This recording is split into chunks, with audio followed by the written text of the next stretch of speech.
What is feminist existentialism, and how does it impact the lives of both men and women?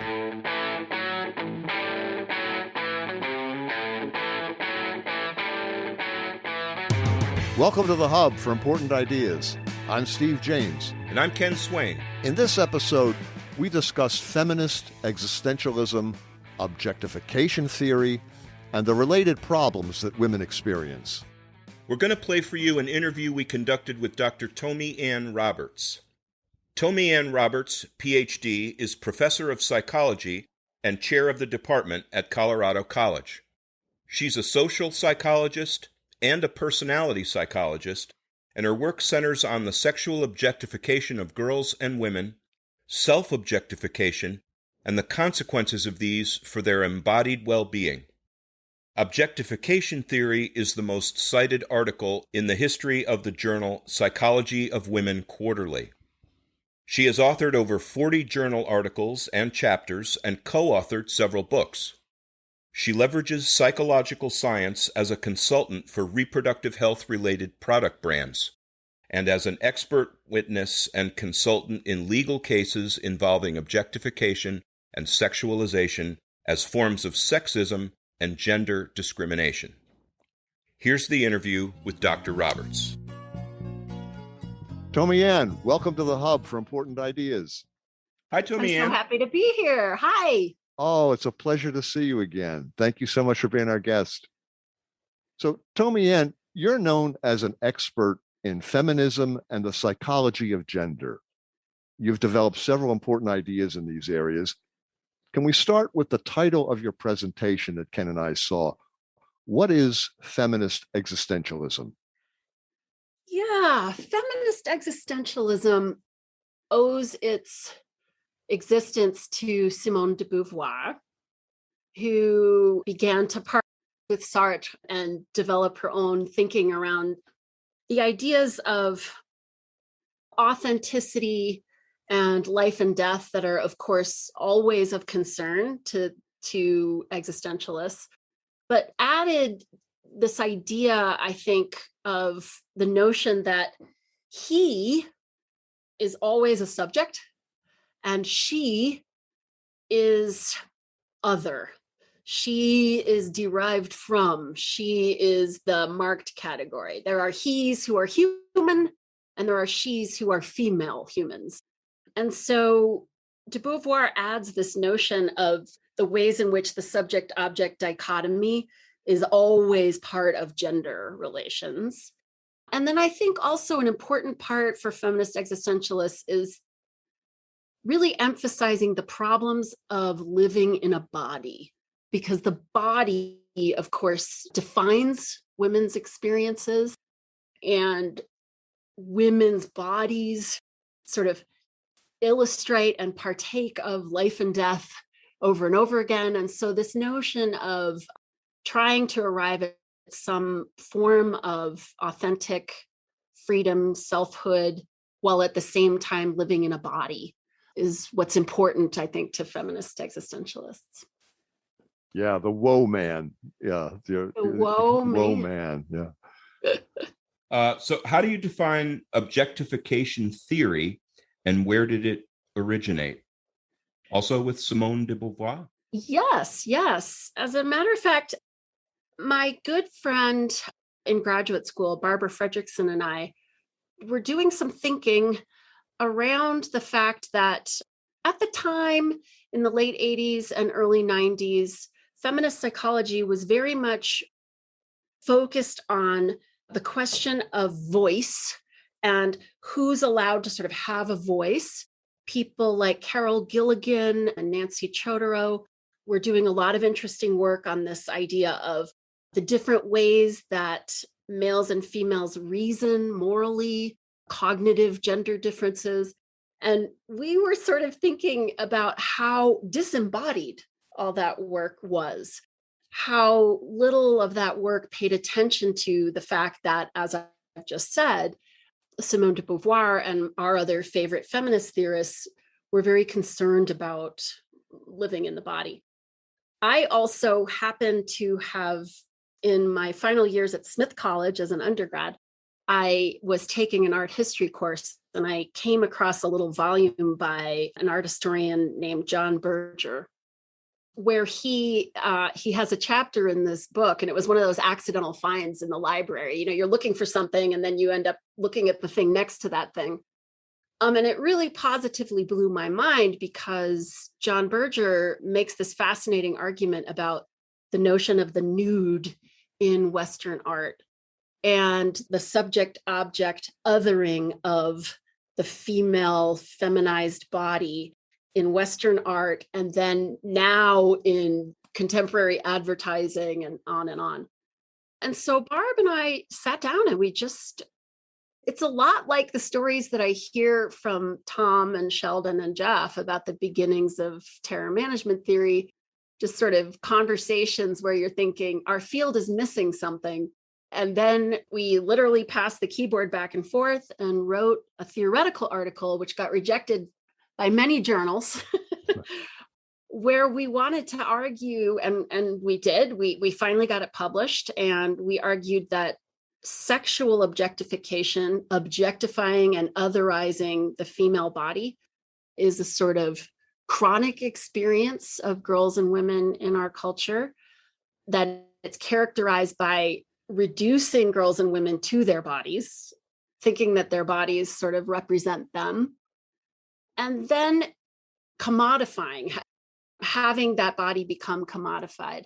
And so we presented this theory, and we argued that the first consequence of this problem is that girls and women will come to internalize that perspective on who they are, much as Simone de Beauvoir said, they will become other to their own selves. And we named that self-objectification, and we invited psychologists to start to study this. So I understand what you're saying in terms of it being chronic and women becoming commodified from a psychological viewpoint. Can you give us some practical examples in a young woman's life, or, you know, growing up, what that means when they're being bombarded with pictures of semi-nude women who are selling auto parts? Right. It's just, you know, it's just incredible when you stop and really, you know, look at it. And, you know, you're saying, I'm seeing half-naked women all day long. All day long. But what does it mean to a young woman growing up? Yeah. Karen Horney, too, the great psychoanalyst, she once said something along the lines of, our culture is saturated with heterosexuality, and from this masculine point of view, from the male gaze point of view. And I think the thing that is important to recognize, and that became clear for me after some time, after we had published this paper, maybe 10 years later, I got a call from the American Psychological Association, and I was asked to be on a task force on the sexualization of girls.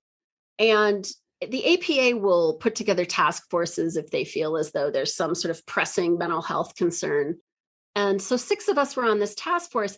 And my role was really to talk about, well, we argued in our report that there are kind of 3 sources of sexualization and objectification.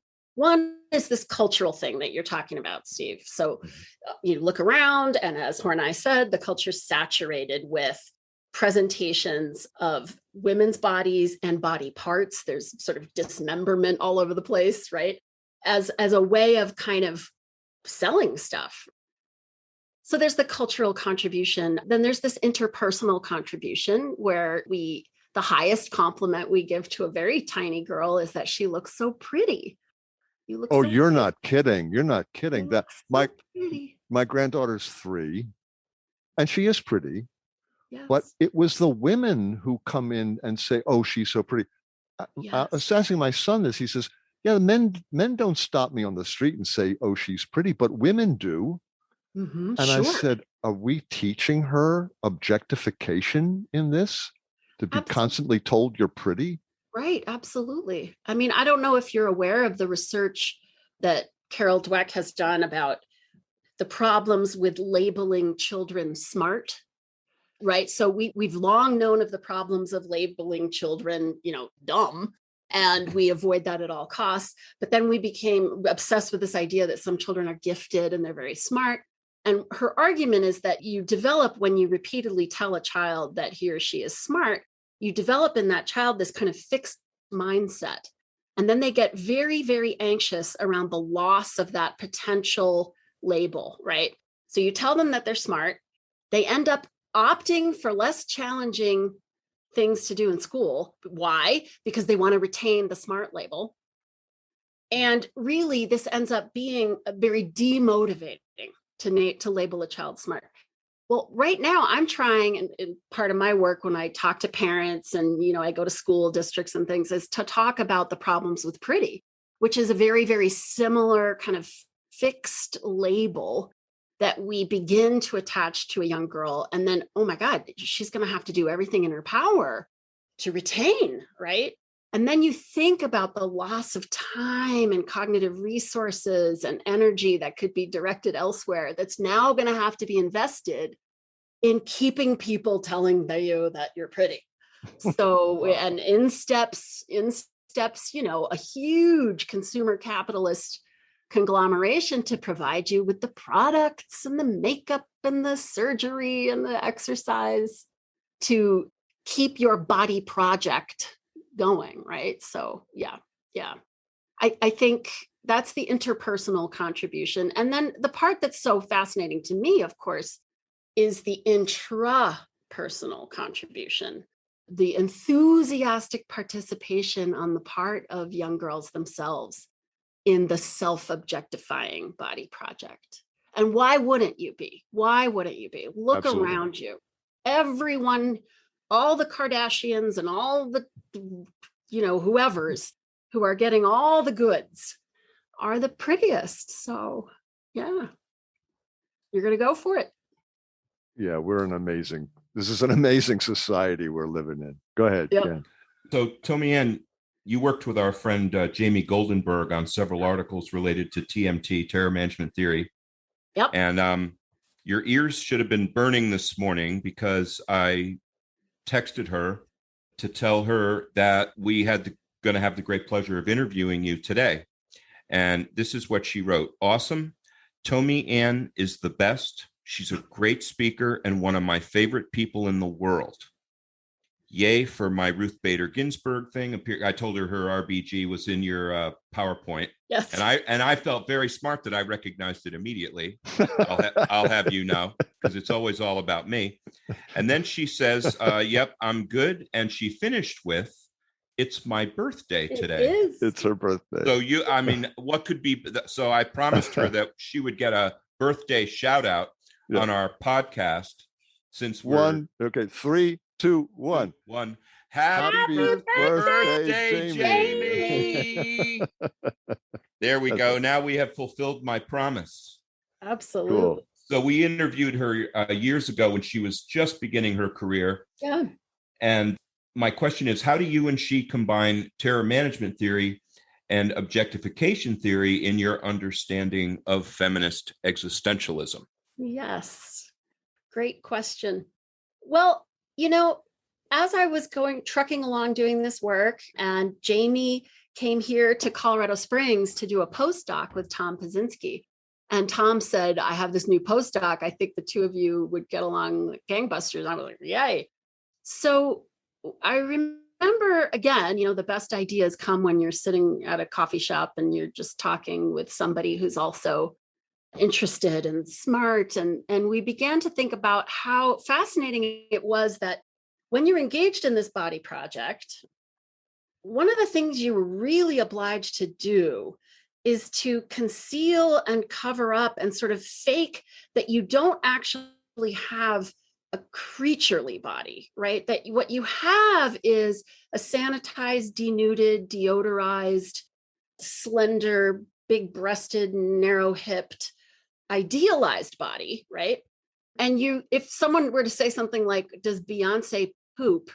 Everybody, wait, no, right? Of course, obviously Beyonce does not poop, right? No. A sculpture cannot poop. I don't think any women pooped. See? There you go. That's what I was taught. Yeah, exactly. So we began to think about the ways in which TMT and the lengths we go to sort of deny our mortality. And Jamie's burgeoning work at the time, that one of the ways we deny our mortality is to really separate ourselves from our body's animal processes. And we do all those crazy things, like we say make love instead of have sex, and we almost every religious institution codifies how you're allowed and not allowed to have that sex, and et cetera, et cetera. And the feminist in me said, well, isn't it fascinating that women's bodies do more stuff? Like, we got the pee and the poop in common. We've got the orgasm in common, yes. But then we've got lactation and menstruation and pregnancy, and like, what? Ew. Right. Totally. Ew. So it occurred to us that there was something really special here. And we started to think about how, on the one hand, perhaps one of the functions of objectification, in the sense of, John Berger saying the nude in Western art is always a reclining woman, that one function of this is to sort of pedestalize and to idealize women's non-creaturely bodies, right? Wow.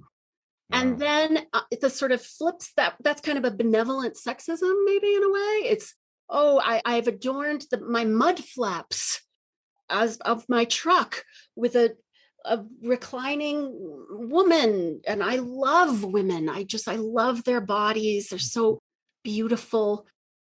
And then on the flip side of that, of course, is the derision and the shame and the disgust associated with the revelation of any of these more creaturely and yet still feminized functions. And how ironic, because they function, of course, about life, right? Yeah.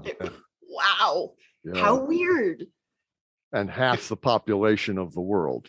I mean, we just kind of pretend that they don't have periods. Right. But we have sanitary napkins Yes, to take care of them. Yes. There's nothing unsanitary about a period, but apparently words like sanitation and hygiene. Hygiene. And they call them, men are very clear in calling them feminine hygiene products. Yeah. Isn't that fascinating? Yeah. Are there any masculine hygiene products? I don't think so. I mean, none come to mind. Like jock itch powder. That's true. Powder. That's the other. True. There are probably some. But of course, it's called jock itch. Yeah. Right. It's only for jocks. Right. Right. Right. As opposed to napkins. Yes. For women. Right. What napkin?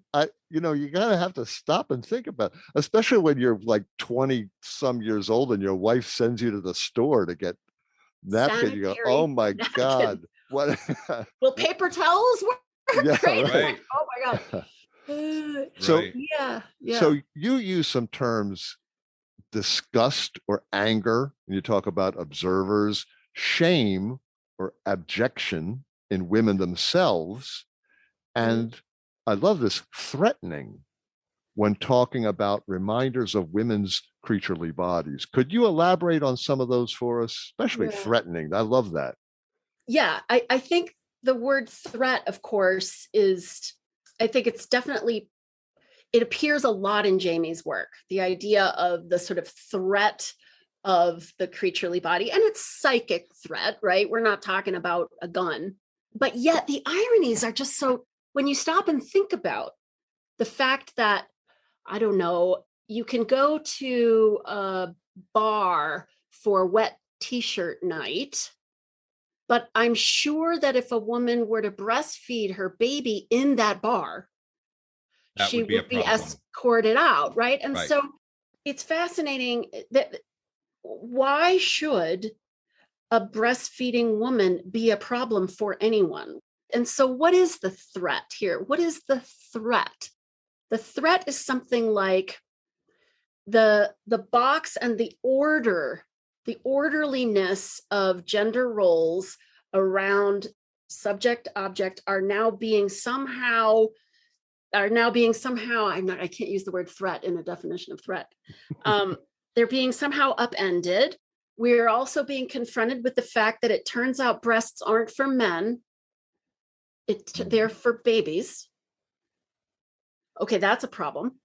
So I think the threat is something very, very terror management-y. It's something along the lines of, do not remind me, observer, that I live in a body that poops and pees and will die.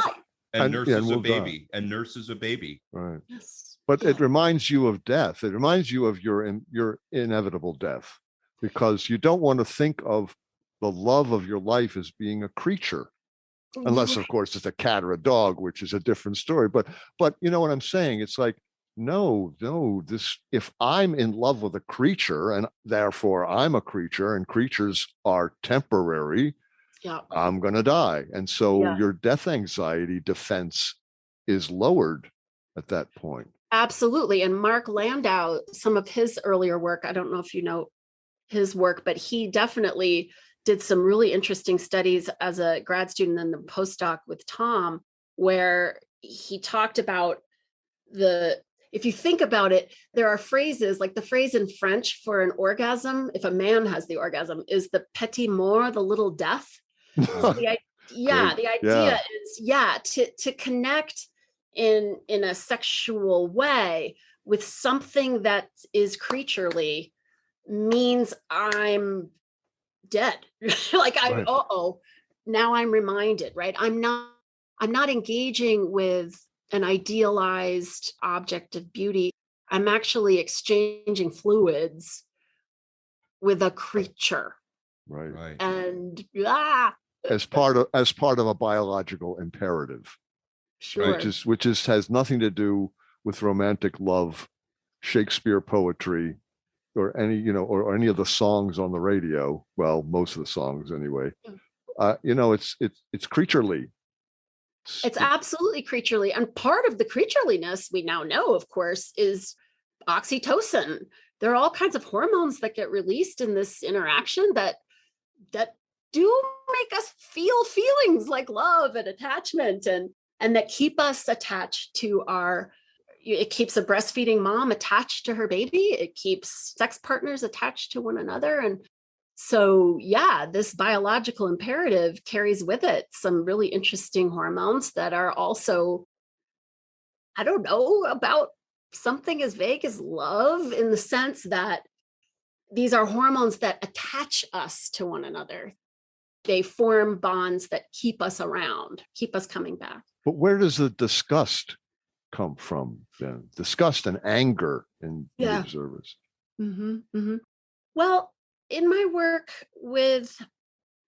so Jamie and I and one of my students and Tom did a study where we had this setup where we brought in naive participants, and they thought, okay, they're about to do a task with another naive participant.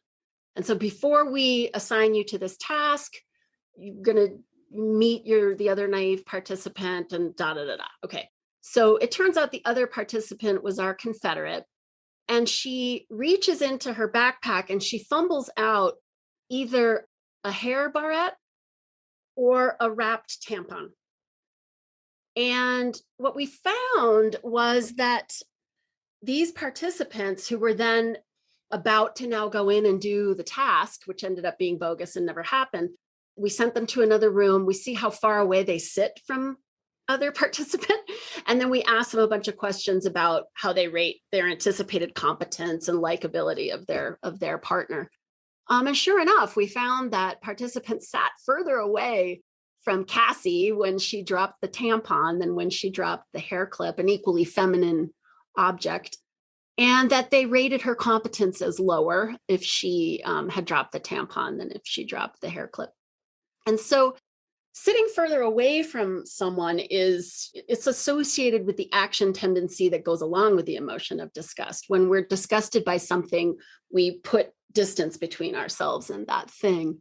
And we also just know from a lot of sociological work around periods that when menstrual status is revealed, people respond with, oh my God, like you've got a stain on your pants. Right? Wow. All of the words you've just been using, sanitation and hygiene, are the kinds of words that we use around things that are otherwise contaminating and disgusting. Right? I've never seen a commercial for any of these products when the actress wasn't wearing white pants. White. White True. is pure. That's a good point. White is pure. They're never wearing red pants, are they? No, brown. that would be the Yeah. smart thing to do, wouldn't it? But While we're talking about both disgust and tampons, I noticed in your PowerPoint that one of the sort of TMT activities was asking someone to put a unused tampon to their lips. Yes. And I noticed that research was done by two persons, one of which was named Haidt. Would that have been Jonathan Haidt, who we're really that's John. big, we're big fans of? I just love him and his work. Yeah, that's John Haidt. And that was his early work as a grad student with Paul Rozin. And I think he has those sort of 5 moral domains. right. And that purity domain of his in moral reasoning, I think, is really grounded in that early work he did on disgust reactions. And John and I, we get in arguments a lot because he doesn't necessarily want to take a feminist. He's sort of coming up with, I think, a very, very powerful kind of universalist set of themes around how human beings organize their moral reasoning. But I'm always like, yeah, a couple of these domains just work differently in respect to feminine embodied experience. And that purity domain is a real challenge for living in the female body. It's a challenge. But then you also use the term shame in terms of the women themselves. Yes, of course. So I think what happens, of course, is that around these body functions, around menstruation and lactation, for example, the culture has come up with a bunch of kind of codified ways, just like we have codifications around the kind of sex you can and cannot have. There's the way you're supposed to manage this. It's your own private affair. You can go in a public restroom and they will provide you with soap and toilet seat covers and paper towels and toilet paper, but you will not be provided with any kind of menstrual product. That is your private business. You are morally obliged to take care of it. And if anybody is a witness to your failure, you should be ashamed. You ought to be ashamed. And of course you are.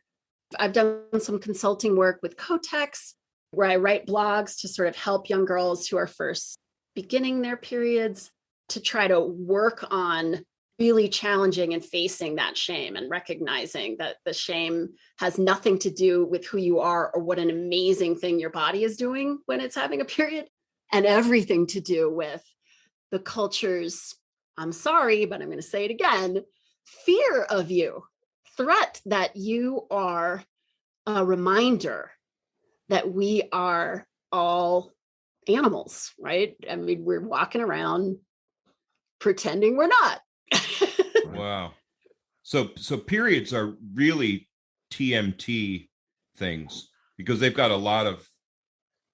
To me, absolutely. And so I am in love with periods, and I love studying periods. And I spent some time as the president of the Society for Menstrual Cycle Research. Yes, there is such a society. Wow. And yeah, so there's a lot going on with menstruation. And right now, as I'm in menopause, I'm starting to see sort of other end of things too. And again, now what happens is when you're young and you're reproductively viable and you're having periods, you're sort of hyper visible, right? Now you become a menopausal woman and you're invisible. It's remarkable. Wow. I mean, it's just fascinating.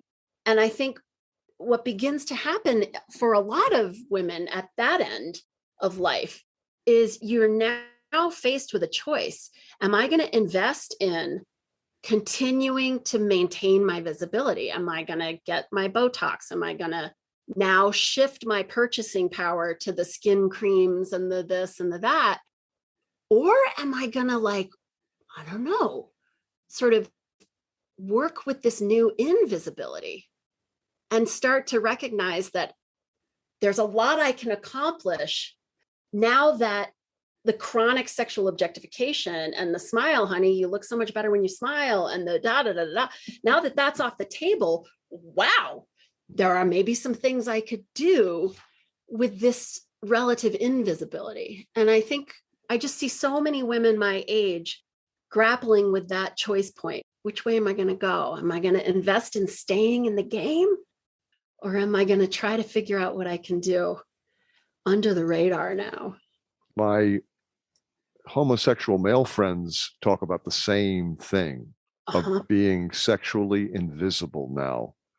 They reach a certain age, and in the gay world, youth and beauty, and for men, sometimes muscles, they're all pumped up in the gym or whatever. But you get a certain age, and now you're sexually invisible. Yeah. I mean, I do think that the greatest philosopher on this question of objectification, to my thinking, of course, is Martha Nussbaum, who wrote a piece on the qualities of objectification back, in the late 90s. And she has a really interesting section in that piece where she talks about whether or not, for example, she gives this amazing example. I love it.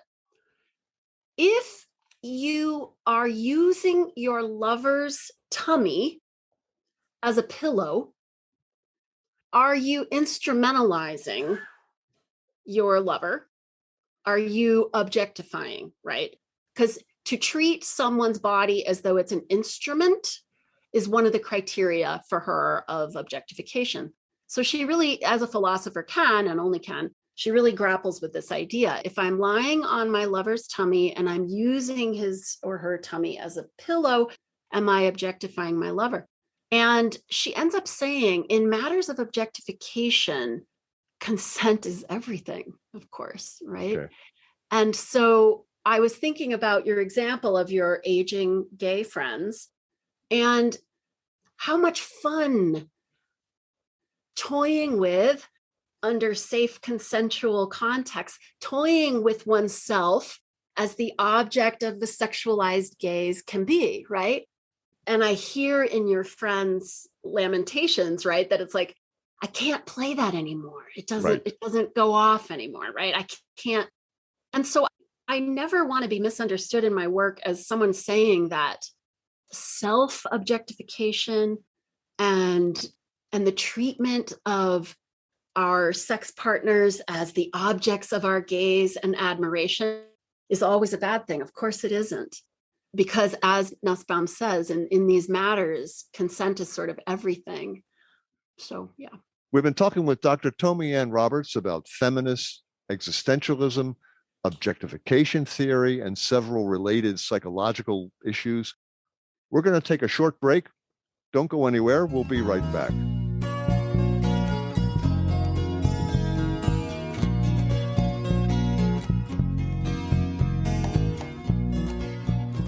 We're having a conversation with psychologist Tomi-Ann Roberts about feminist existentialism, objectification theory, and related psychological issues.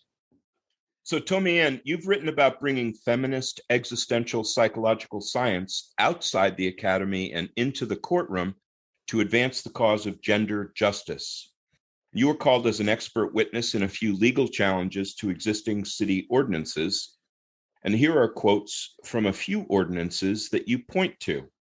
The first one is Free the Nipple versus the City of Fort Collins, Colorado, and Toplessness Ordinance. No female who is 10 years of age or older shall knowingly appear in any public place with her breast exposed below the top of the area nipple while located in public or on private property if the person can be viewed.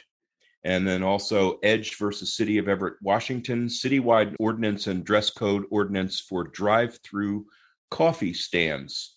prohibits exposing more than 1/2 of the part of the female breast located below the top of the areola. What was your testimony and deposition in these court cases? Yeah, boy, this has been wild, right? I want to start by saying that I think that there are some ironies here, of course, when I tell my friends I'm testifying on behalf of these bikini baristas who work in Washington State. There are a lot of these drive-through coffee stands, and you can be served your coffee along with a serving of an objectified woman because she's wearing a barely there bikini. And these stands are known, all through the state of Washington, bikini barista stands. And so not only do you have the sanctioned right to purchase a coffee, you have the sanctioned right to also kind of consume these women's bodies. And so why on earth would I, author of Objectification Theory, be defending these women? And I think what is fascinating here to me, and the reason why I have very enthusiastically participated in these toplessness ordinance overhauls, is the notion that the female breast, getting back to what we were talking about before the break, the female breast in its creaturely way is somehow disorderly, right? It is threatening. It is a problem for us. We can watch the Victoria's Secret fashion show on primetime TV, and the pillows of cleavage are there with the teddy bears and the whatever. But the nipple, the female nipple, is disorderly, right? It's a problem. And so my participation in these two cases has been to try to really reveal the hypocrisy that underlies these toplessness ordinances. So for example, let me start with the city of Fort Collins. Why on earth does a 10-year-old girl have to cover her top? I mean, it's astonishing to me. I spent a good deal of my childhood in Finland. My mother is immigrated from Finland in the 60s, and her whole entire family and my whole entire family is there in Finland. So I spent a lot of my childhood summers in Finland. And there's a real difference in Finland between naked and nude. Naked means you are in the sauna, or you're a child who's on a hot day, or you've taken your clothes off in order to get in the shower, right? Or whatever. Nude means you are seeking the eyes of others on your body, right? Nude means you are a sight to behold. You want to be witnessed in a state of relative undress, right? But I don't think Americans really get the difference between that. And so a nude beach is right. Not, it should be a naked beach. It should be a naked beach. Because you don't go to a nude beach, I guess. I don't think you go to a nude beach to show off your body. Yes. So I've had a hard time explaining to parents, for example, that putting a bikini top on a 4-year-old sexualizes her. To cover a part is to sexualize it. To say you may not look under here is to imply that there is something problematic underneath. And right, it's quite odd. So there are some ironies there about covering up and what covering up means, right? And when we oblige a 10-year-old female to cover up an area of the body that we do not oblige a 10-year-old male to cover up, and there's no distinct difference between those areas of the body, then I've really got a problem. And so I spent some of my time in the work on the Free the Nipple case. In this case, what we had were women who were protesting the toplessness ordinance by going topless. And there is a big movement worldwide. This is a feminist organization known as Femen, F-E-M-E-N. They're less active here in the States than they are in South America and in Europe, where women who are part of Femen protest all manner of political injustice by going topless. And so they paint their protests on their topless bodies. And what do they get arrested for? Their disorderly conduct, of course, is the fact that they've bared their breasts. And so my testimony in these cases was really kind of focused on this arbitrary distinction, as I'm saying, between the sexualized versus the creaturely breast. Do I think bikini baristas are living their best life serving coffee in a bikini? No, right? Do I wish they had other ways of making tips? Yes. But do I think it's okay for the cities to shut them down? No, right? This is something that I've been looking. History of brothels is fascinating. Women-owned brothels do a bang-up business, and as soon as they start doing well out here in the Wild West where I live, you start to see the sheriff coming in and sort of shutting this down. So then you get brothels that are owned by Johns, and the whole thing changes. So if men are sort of at the helm of controlling the sexualized women's body, then that's fine. And these bikini barista stands are all women owned. These are working class women covered in tattoos, young single moms, and they're working what they've got. Now, one of the things that was so crazy was I really had an exhausting deposition in the bikini barista case. And the lawyer for the city of Everett, Washington was just bringing all my own work at me, against me, in a very, very interesting, almost paternalistic way, sort of saying, your work, Tomi-Ann, shows that this self-sexualizing is very harmful for them, right? So this is a dangerous job. I'm like, well, logging is a dangerous job. Like, yeah, I mean, I really don't think the city of Everett is worried that these ladies are suffering the shame of self-sexualization, but that was what was brought to bear. It was very hard. The justifications for most of these ordinances are things like exposure of the female breast, and only the female breast, corrupts minors. Creaturely female breast exposure unleashes male sexual violence. And then also, one of my favorites, and I shouldn't be laughing, but it was just so strange to me, was that some of the cities that are protesting these bikini baristas are saying that the bikini stands reduce their aesthetic property values. So we don't want to see these working class young women in our neighborhood.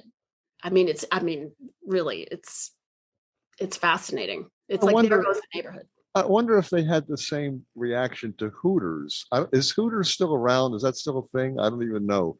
But of course, Hooters is still around. Now, This is very interesting, and I'm glad you brought it up, Steve, because part of my expert report for the bikini barista stand was to point out that 30 miles south, you can pay, I don't know, upwards of $200 for a ticket to a Seattle Seahawks game, where you can watch the Seagulls cheerleaders with the busty, just doing their sexualized pom-pom dance. Or you can spend $3.25. So really, this is a very classist ordinance. It's quite remarkable. Hooters, of course, the price point is higher than the bikini stand. And there's Hooters in the nearby area. There's all sorts of restaurants, by the way, that's what they're called, that have popped up all around the country. Wow. Yeah. Hooters was the first restaurants. Yep. Great. Restaurants. Oh my God. Never heard that. Hooters was the first restaurant, and it's very quaint now compared to, let's see, there's one called Twin Peaks, which is sort of mountain themed. Yeah. And there's one called the Tilted Kilt, where they wear, a tight bikini plaid, because it's a Scottish theme. Restaurants. Yeah. So. Wow. Yeah.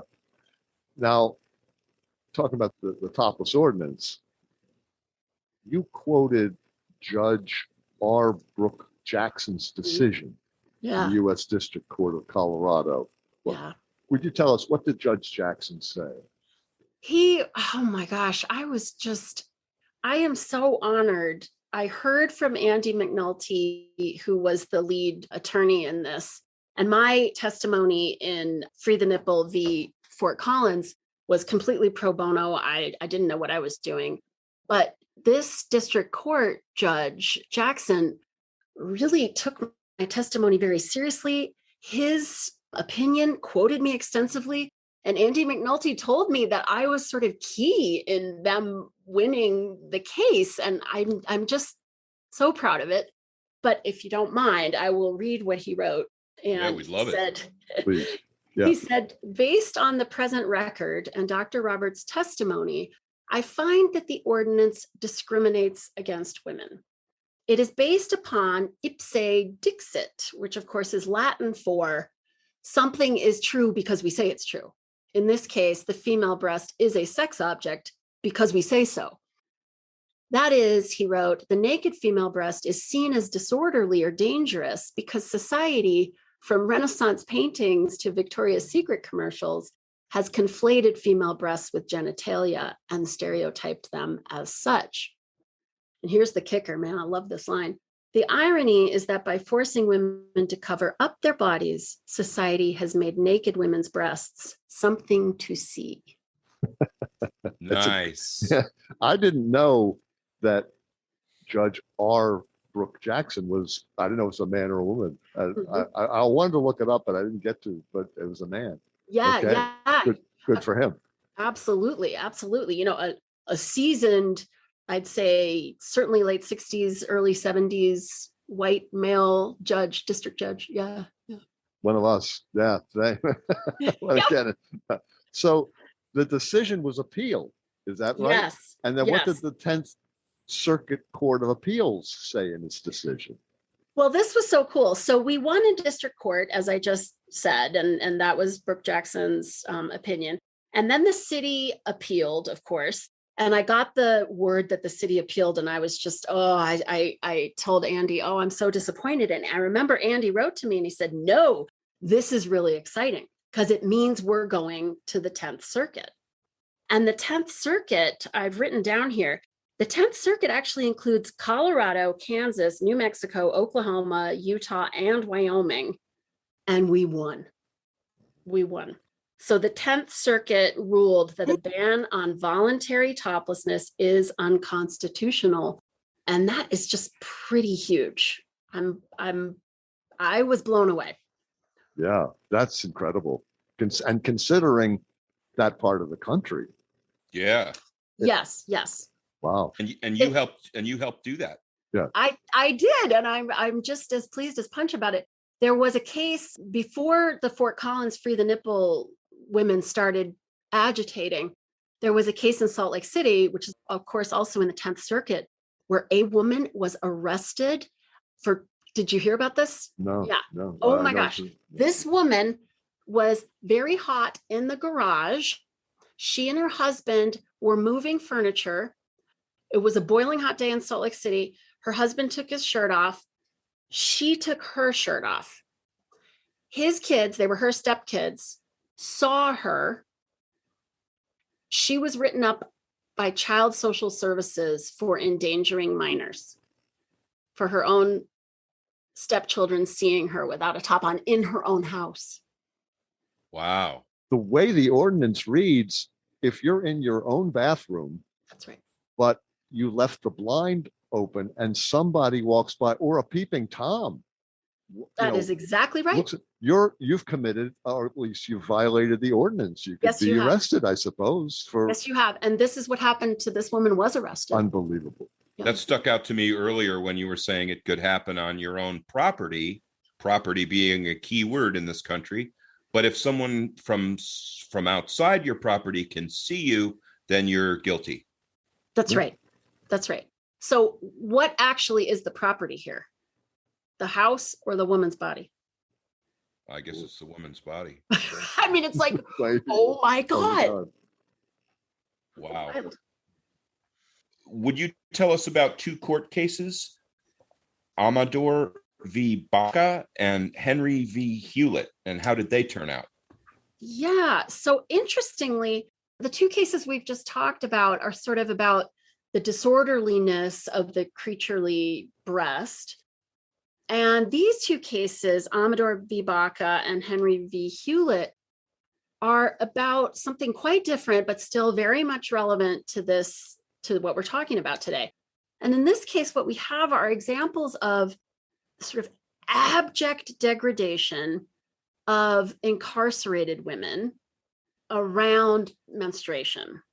And so quite a number of years ago now, I received a phone call from a civil rights lawyer in Los Angeles. And she said to me, it was just wild. She said, I'm looking for an expert on menstruation and objectification. And I found you in ProfNet. And we're working to help with women who are in the LA County jail. Okay, we're not talking prison.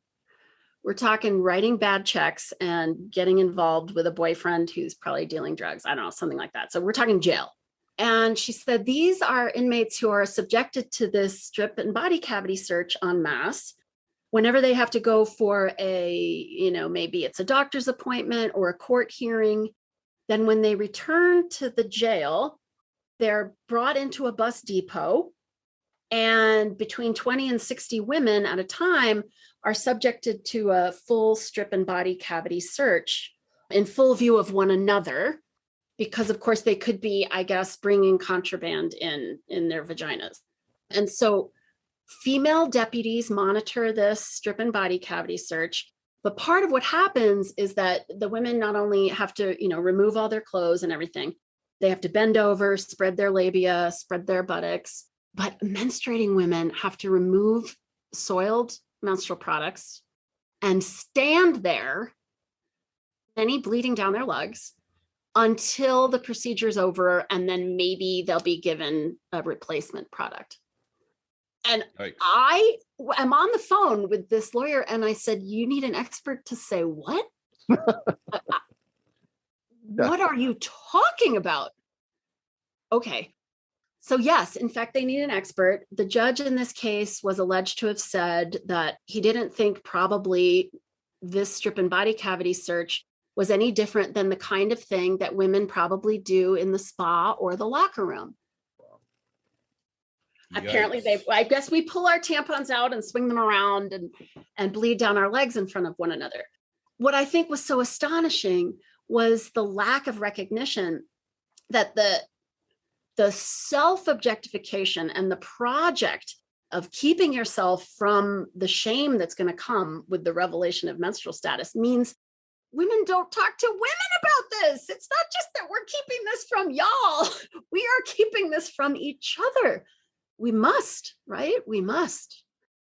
And so, yeah, I ended up joining as an expert on this case. And part of my testimony, of course, was to argue that menstruation, as we've talked about, is associated with disgust and contamination.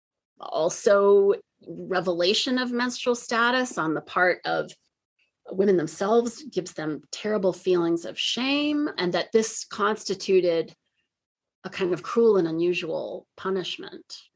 And then as I was still involved with that case, I also found out about Henry v. Hewlett, and I was an amica in that case. And in that case, you had a similar situation. It was in a prison. The inmates were rounded up. And in that case, oh my God, the strip and body cavity search was done as a kind of exercise, a training exercise for the deputies. This is how you do it. Yeah. Yeah. Yikes. Yeah. The dehumanization. Now, forget objectification. It's the dehumanization. But I got to tell you that is. I had to get fingerprinted for a volunteer work, and the state trooper treated me like a criminal. I mean, and treated everybody, all the other people, who were getting fingerprinted by law, who had to do this, but he figures, anybody getting fingerprints is obviously a criminal. I mean, that's the way they treat us. It's That's dehumanizing. right. It's just, that's the way it is. That's exactly right. And when you think about, I'm sure that as you had the fingerprinting done, they were probably quite aggressive with your fingers. Oh, right? yeah. These are an object's fingers. They don't have the same amount of feeling, right, as a subject's fingers would have. Yeah. And now imagine it's the very most private, very most abjected part of your body, right? Right? And so many of these women, many of the inmates' testimonies were, I mean, it was the worst experience of their entire life. that they felt that they had essentially been sexually assaulted. Yeah. It was hard because my expert report could not include any of the testimony of the inmates. I just had to work with my own, research and stuff. Now, But yeah. do you mind we get a little personal in this discussion? I heard you describe an encounter with Harvey Weinstein in an interview on NPR at the beginning of the Me Too movement. Would you tell us about that? How do you know Mr. Weinstein and what happened? Oh, gosh. Well, so when I was in college, I was pursuing a theater major, and I attended Smith College. And the summer between my junior and senior year of college, a bunch of us who were sort of interested in theater, advertising, media, and things, several friends from Amherst and from Smith, we spent the summer in New York. And we sort of tried our hand at getting an agent. My boyfriend at the time got an internship with David Letterman. And so we were living in New York. I was waiting tables to earn money. And I met these two guys. It was 1984. I met two guys named Bob and Harvey Weinstein working in a restaurant where a lot of off-Broadway folks would go. I remember Swoosie Kurtz would go there and John Voight and stuff. And so I meet these two guys, and they're, new producers in town, and they're bringing a lot of foreign films. They've got this new company. They're calling it Miramax. Yeah. And they're thinking about starting to produce and direct some of their own things. I mean, we now know these names as huge, but in 1984, they were not. And long story short, I'm interested in acting. And so I was considered, or so I thought, for a part in a movie that was actually made. It's very hard to find. I went straight to video. It's called Playing for Keeps. And for the rest of the summer, I had sort of scripts sent to me by courier, and I would look at it. And, Harvey and Bob came to the restaurant a lot. It was very easy for everyone to see who the nice brother was. And it was Bob, by the way. But Harvey, looking back, I'm like, nice, really? Harvey invited me to what I thought was going to be a party for people that were involved in this film. And, you've heard the story a million times now. I arrived at his apartment. Thinking back, I am sure it was an apartment, not a hotel room. I know most of the stories in later years were always hotel rooms. And there was no party. I got called, I heard Harvey call me down the hall. It was relatively dark, and it was one of those shotgun style New York apartments. And I went down the hall, and there he was, naked in the bathtub. And, I was, how there's fight, flee, and freeze? I was in freeze. So, Right. I'm 20 years old, and I'm just like, okay. And I'm flooded. I'm thinking, okay, this is how it goes. You reap what you sow, Tomi-Ann. This is what it's going to be. And he's sort of pleading with me. Later reports, I heard many, many Harvey victims talk about how he would do this pleading thing. And that's what he did. There's going to be a topless scene in the movie. And Tomi-Ann, if you can't take off your top in front of me, then it's going to be really hard for you to play the part. And come on in this bathtub and blah, blah, blah. And I don't know how I talked my way out of that, but I did. It was one of these like, don't poke the bear sorts of moments. And I just sort of politely backed my way out. I remember I asked a maid or somebody to let me out, and she did. And 2 days later, I went for the reading, and I got there, and the casting agent said to me, you're not getting this part, right? You're not getting anywhere. You're done. Yeah. Man. So this was not the sort of story that I've told to many people. I mean, I really essentially sort of tossed my acting ambitions in the wastebasket. I came back to Smith. I ended up majoring in psychology. I ended up going to grad school. I ended up studying this stuff. I mean, it's pretty nutty. I think our autobiographies, they are not written going forward, right? They're written going back. And so now I find myself looking back and going, that's interesting. That's what I found fascinating and what I wanted to study. In 2017, I came up, I had taught class. I came from downstairs in my building to my office. I looked at the New York Times and I saw this article about Ashley Judd, and it was written by Jodi Kantor and Megan Twohy, and they were talking about Harvey Weinstein doing this thing in a shower. And I was like, oh my God. It was so uncanny how alike my story it was. I couldn't believe it. So on a whim, I wrote an email to Jodi Kantor and Megan Twohy, and I literally just sort of told my story. I said, I'm not an actress. I'm a psychology professor.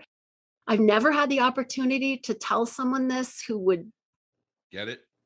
Yeah. Or for whom it was appropriate. I don't know how else to explain it. Once in a while, I'd be at an Oscars party. You go to an Academy Awards party at a friend's house, and there'd come Harvey Weinstein, and I'd be like, hey, y'all, the casting couch is real. And everybody would just laugh and eat their pizza. And, and I got a call the next day from Jodi Kantor, and she said, you have the dubious honor of being the first story we have. Like 1984 was the earliest story. Wow. So, the Me Too movement. You're the first Me Too? Yeah, Me Too. It's so aptly named, isn't it? It's perfect. Yeah, Me Too. Right. And I hadn't heard that phrase. But reading this thing about Ashley Judd, I'm like, Me Too with Ashley Judd? What? And that's my first thought was like, oh my God, that's exactly what he did with me. It involved a bathroom, in her case, it was a shower. In my case, it was a bathtub. And then all these stories start to come out. Wow. Oh. We also heard a rumor that the late Rush Limbaugh once described you as one of the feminazis. Yes. What did he mean by that term? Yeah. Well, standing there in the threshold of Harvey's bathroom and realizing wow, I am the only thing I have to contribute here is my sexualized body. That's what this is about. It just was such a moment, and fast forward to some of the first studies that we did after we published Objectification Theory. The very first study we did, where I'm a psych scientist, you sit around, you try to figure out how are you going to operationalize, as you've talked to Tom and Jeff and Sheldon, how do you get people to think about their own mortality, but not really think about it, right? And so they have their mortality salience inductions. And we had to be like, how can we get people to feel self-objectification without them knowing it? And then also as feminists, how are we going to do it in an ethical way? We're not going to set up some lab where we're having dudes give women the once up and down. And we thought it through. And then I remember I thought, I've had the experience of standing all alone in a dressing room and feeling a little like I felt in the threshold of Harvey Weinstein's bathroom, where I'm trying on swimwear or a bra or something. And even though I'm alone in the dressing room, I feel like, oh my God, I don't meet the standards of the idealized, here I am trying to stuff myself into something. And I'm confronted with my objectified body in the mirror, and it doesn't quite cut it, right? So that's what we decided to do. So we contrived an experiment where we had undergraduates believe that they were part of a consumer decision-making study. And they came into the lab, and one by one, first smell these different fragrances. Okay, now we're going to have you try on a garment of clothing. And individually, male and female college students, they go in a dressing room and they're instructed to try on either a swimsuit or a sweater. And then we say, sometimes it takes some time to get used to a garment. So while you're waiting, and then we're going to ask you your feelings about this garment. While you're waiting, could you please do some math problems for the math department? Anyway, so what we found, of course, was that in women, no matter their body mass index, who were standing alone in a swimsuit performed significantly worse on these math problems than women standing alone in a sweater. And there was absolutely no difference for men. So our argument there was that this self-objectification, this feeling of objectification, just like standing in that threshold of Harvey's bathroom, is flooding. It's this flooding experience of the sort of being confronted with this flawed sexualized body, right? And it leaves you with relatively few cognitive resources left. And so that's why the women in the swimsuits, we said, perform more poorly in math, and why the project of self-objectifying and constantly checking your hair and all this kind of stuff is taking up cognitive resources that you would otherwise have to do other things. And yeah, Rush Limbaugh got a hold of our study and he did a whole radio program about the study. And he said that some feminazis, my colleague Barb Fredrickson and I, just proved why bimbos are dumb. Whoa. Oh, man. That sounds like him. Oh, doesn't it? Jeez. Well, congratulations. You're an I feel it's an honor. club. It Yeah. is an honor. So Tomi-Ann, just in summary, how does de-objectifying women help us all, men and women? How does it help us improve our enjoyment of life? Yeah. Oh, what a lovely question. I think that we have a wonderful opportunity, I think, in our relations with one another to sort of co-experience the flawed body, right? To sort of recognize that it's not, what did somebody say once? We don't have a soul. We are a soul. What we have is a body. And what we're all dealing with is the sort of the confrontation of this body that we have with the world. And the sort of unfairness, I think, is the ways in which the body comes to obscure the humanity of women.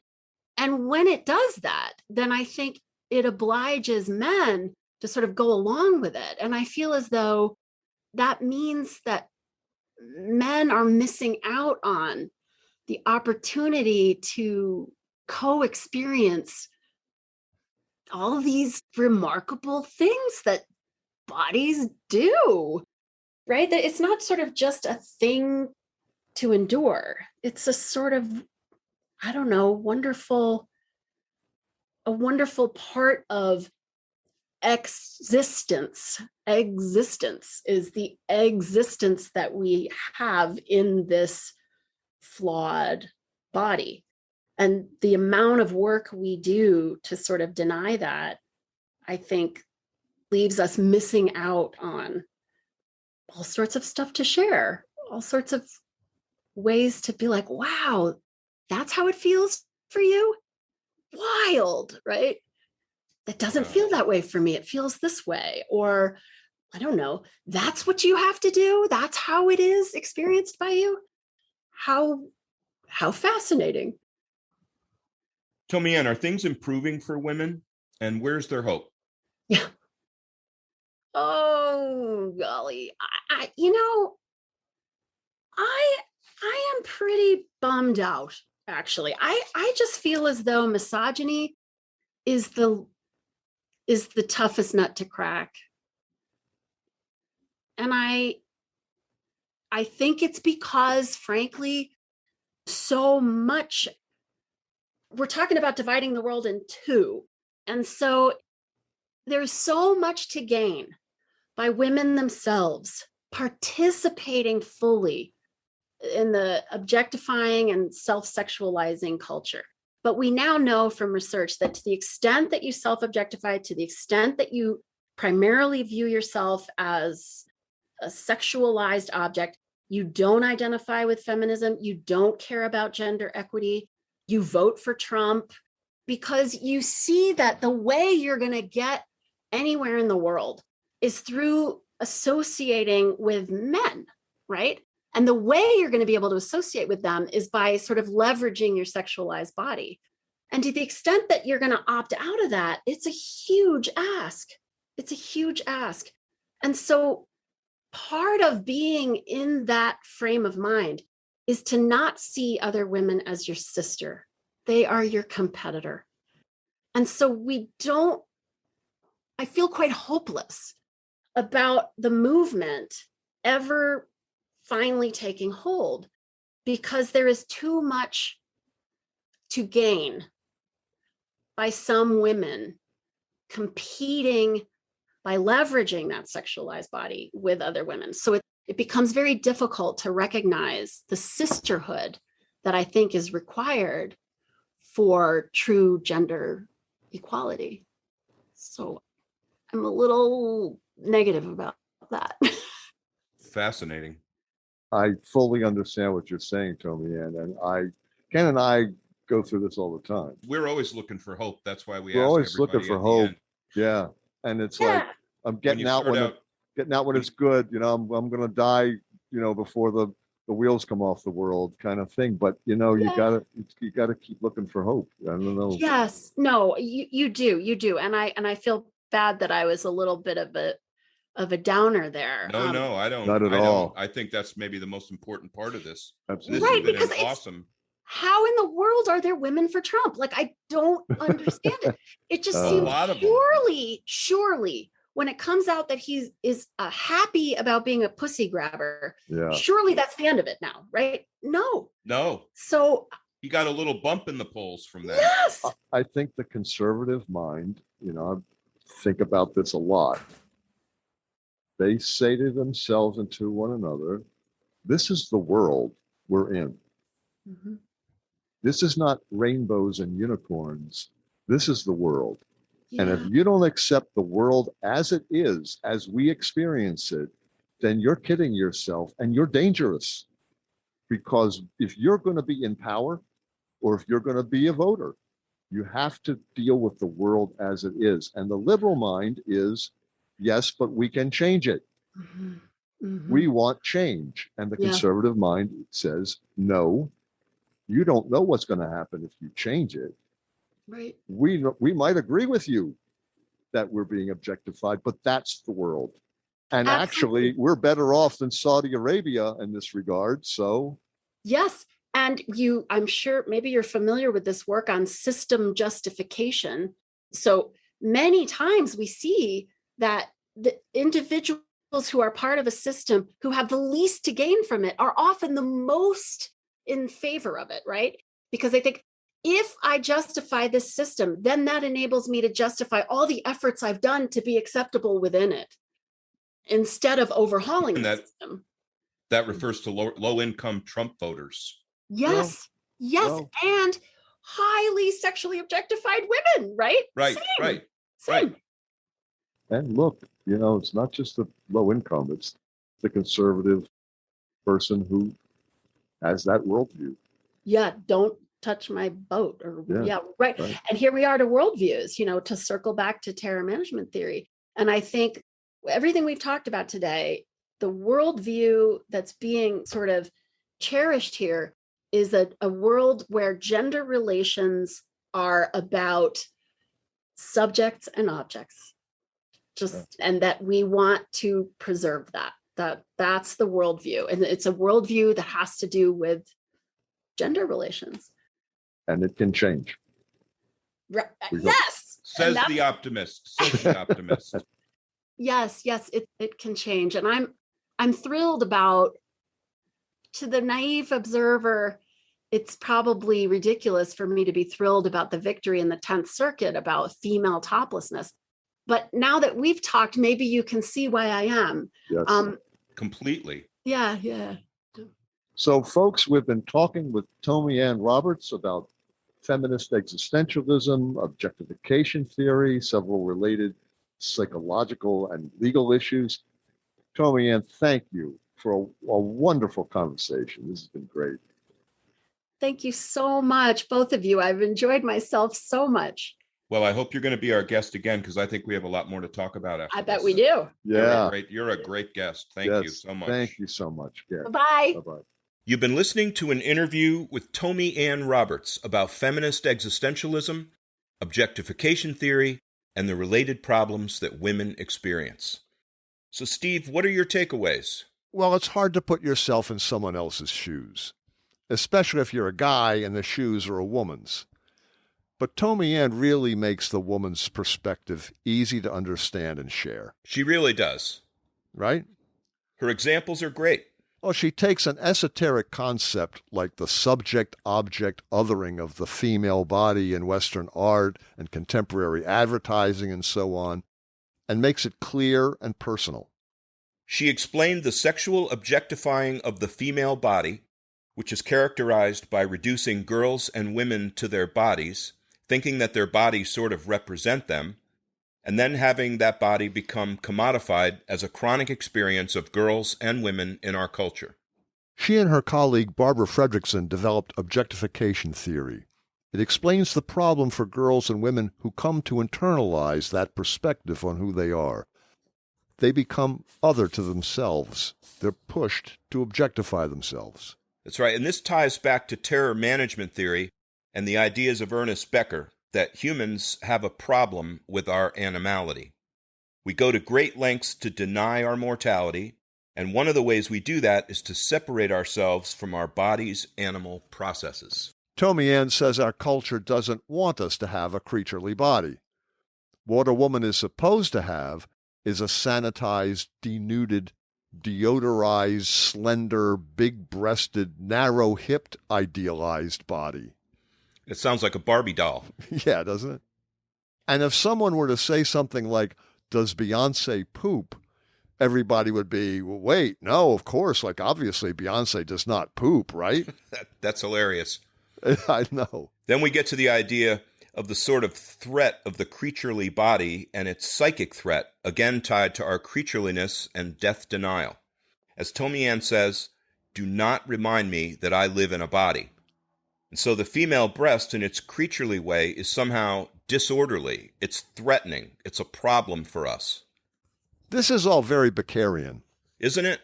It's Feminist Existentialism 101 level course. Okay. We then discuss the hypocrisy that underlies things like toplessness ordinances. Tomi-Ann has been an expert witness in several lawsuits, and her experiences are fascinating. For example, she argues that putting a bikini top on a 4-year-old sexualizes her, that to cover a body part is to sexualize it. To say, you may not look under the little girl's bikini top, is to imply that there's something problematic underneath.